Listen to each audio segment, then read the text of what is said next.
Bienvenidos a aprender con un barco de papel que dura mucho en el agua. Primero tienen que doblar un papel así y después le hacen así y después así y después agarran, no, espera, así, así y así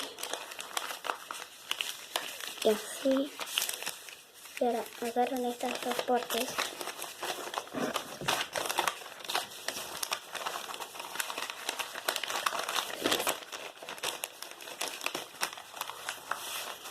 y hacen así.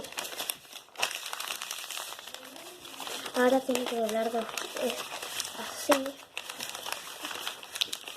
y así.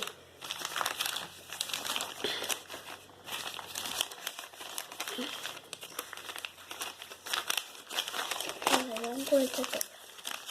Así. Doblan así.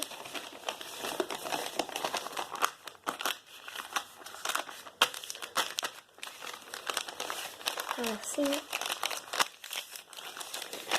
y así.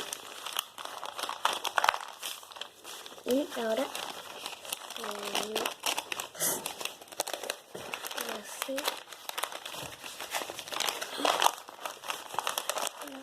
Cuidado,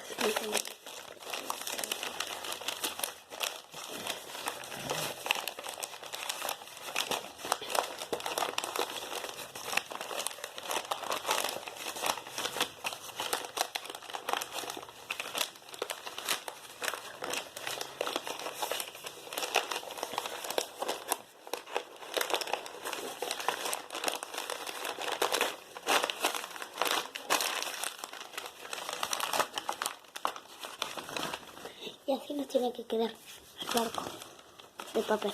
Si quieren hacemos un video en navegando o... Adiós.